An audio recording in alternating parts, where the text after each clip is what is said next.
Salut à tous, très content de te retrouver aujourd'hui pour une nouvelle vidéo sur Bitcoin. Alors énorme point d'étape parce que concrètement c'est quoi ce bordel? C'est quoi ces grosses mèches de 10 km là qui sont venues chercher les stop loss de tout le monde? Alors c'est un phénomène qui est extrêmement rare, qui est très difficile à anticiper évidemment, hein. On ne peut pas prévoir des crashs comme ça ruine absolument toutes nos analyses techniques. Alors j'ai Ethereum en tête qui était sur une super contraction. Donc on va vraiment aborder BTC aujourd'hui, on va regarder ce qui s'est passé sur ces liquidations. Pourquoi on est venu précisément chercher ces niveaux de prix autour des 89 000 dollars. Alors on avait abordé déjà les 95 000, on va en reparler. Sentiment de marché, les métriques, liquidation, beaucoup de choses aujourd'hui à voir et puis répondre à cette question, est-ce qu'on est toujours en bull market quoi? C'est un petit peu la question que vous vous posez.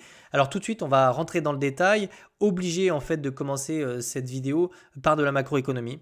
On est obligé d'y passer. Alors, je vais essayer de synthétiser tout ça et de vous expliquer précisément pourquoi on a eu ces mouvements qui étaient si brutaux.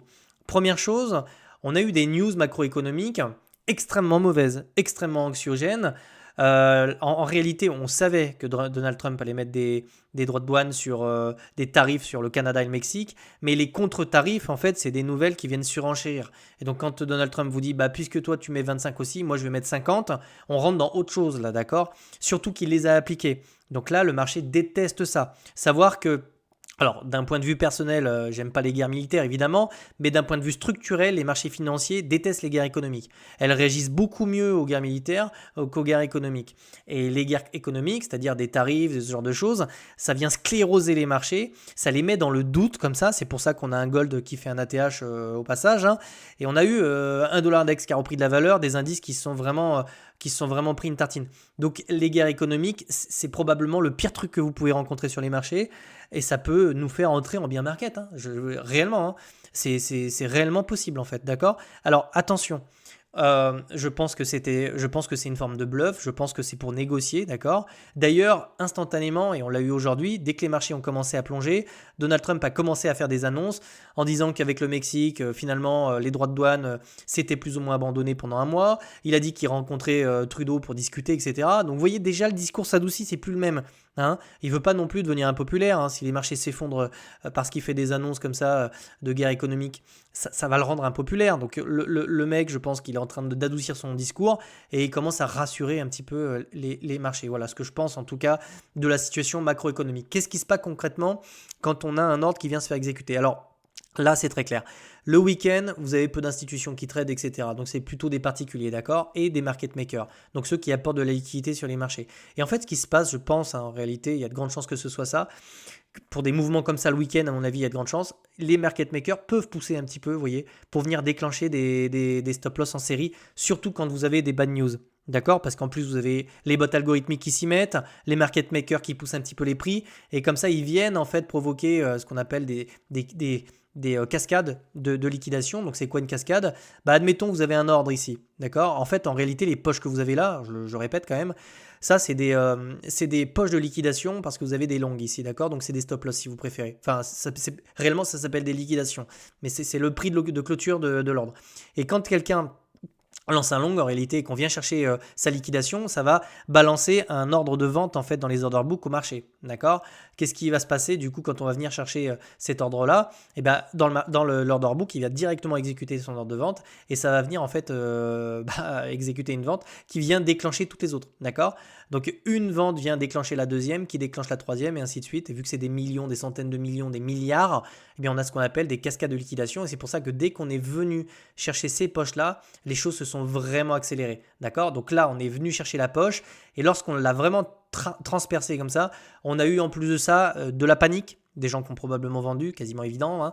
On a eu donc les stop loss et on a eu également les bots algorithmiques qui sont venus comme ça pousser le truc pour essayer de gratter des machins. Donc en fait, on s'est retrouvé vraiment avec une panique un peu généralisée et ce qu'on appelle un crash, hein. C'est vraiment un crash, d'accord, ça, hein. C'est des événements qui sont extrêmement rares, extrêmement difficiles à anticiper et qui viennent ruiner en fait des analyses techniques, hein. Par exemple, j'ai en tête Ether qui était dans une super compression. On aurait eu des super nouvelles positives, on breakait à la hausse. Bon bah là, on a littéralement cassé à la baisse. Donc Ether, on en reparlera aussi probablement dans la semaine. Donc très important de savoir que c'est des phénomènes qui sont quand même extrêmement violents, d'accord, et que quand on vient chercher ces poches-là, on a toujours quelque chose on a toujours un rebond qui est très violent, très puissant derrière. En règle générale, sur des cascades de liquidation, vu que c'est de l'achat voulu, hein, qui dit vente dit des personnes qui ont posé des ordres pour acheter ça, hein. Donc ici, vous avez des mecs qui ont acheté, hein, d'accord.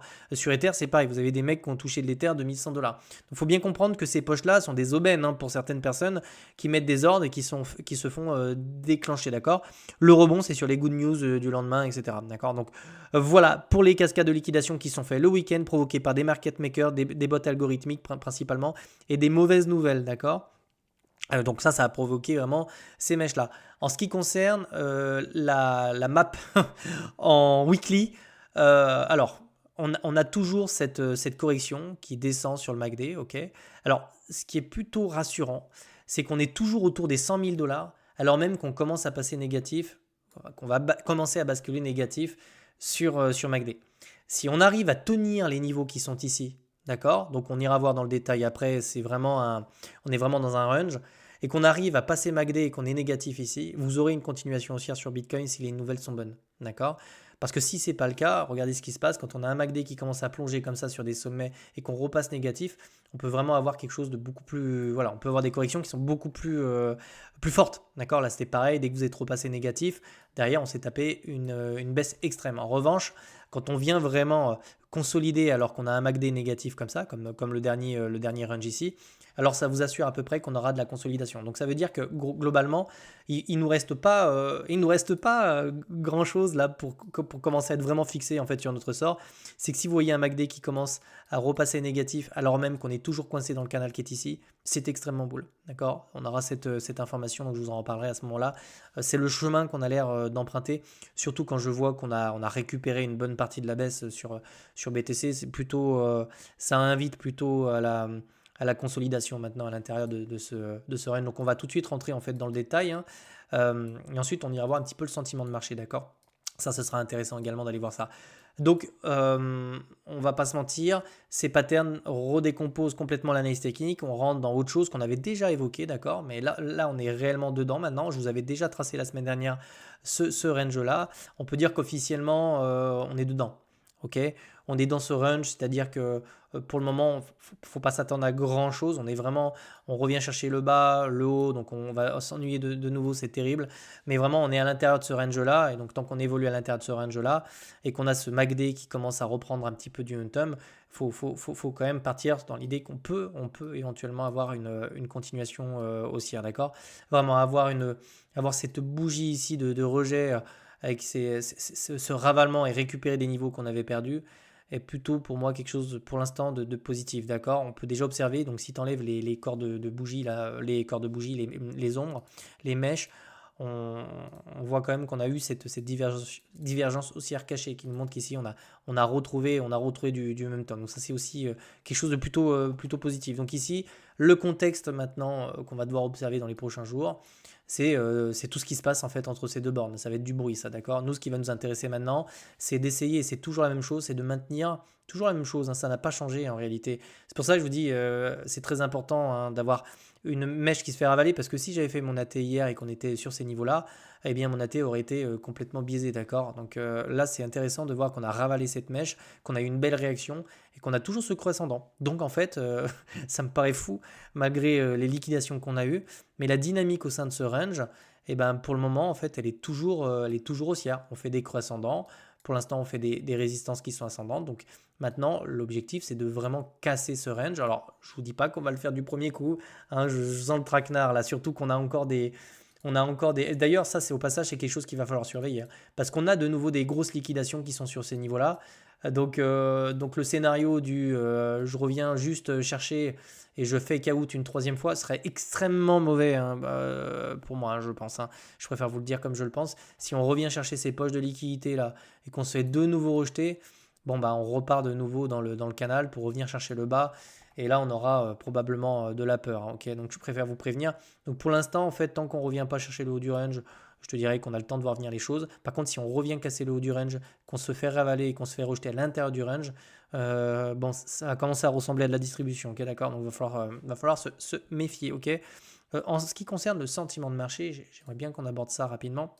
Alors, là vous allez voir la dinguerie, c'est extrêmement rare, hein. Vraiment, c'est vraiment, là on a été sur, enfin c'est de la peur, hein, on va pas se mentir, funding extrêmement négatif, c'est toujours le cas au passage, c'est-à-dire que là on a eu du long, ok, donc là on a eu pas mal de long sur ce mouvement-là, mais globalement, ici vraiment on a le peu de positions qui s'est ouvert ici, les positions qui sont ouvertes étaient plutôt des positions short, donc on a eu un sentiment de marché comme ça qui s'est retourné avec énormément de peur. On voit ces deux belles mèches de liquidation, bah, je vous les montre, hein. Donc ça c'est ce qu'on appelle un cimetière avec énormément de tombes, bah, c'est tous les mecs qui étaient là, d'accord.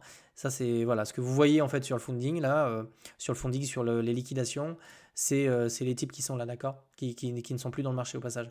Donc vraiment extrêmement important de voir que ces liquidations, on les retrouve également ici, d'accord.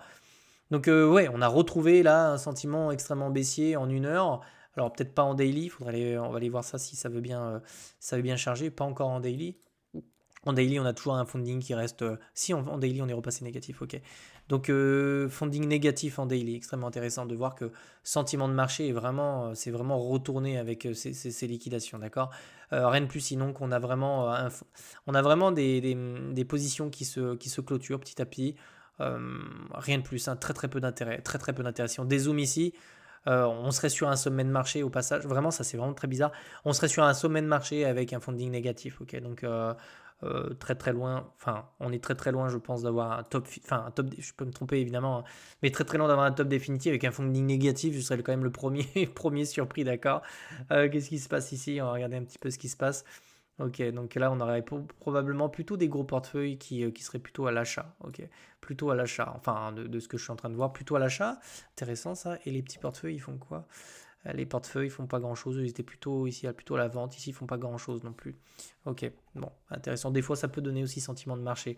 Donc vraiment grosse liquidation sur ce mouvement-là. Donc va falloir surveiller ça. Sinon c'est con, hein, parce que les données macroéconomiques de la semaine dernière étaient encourageantes.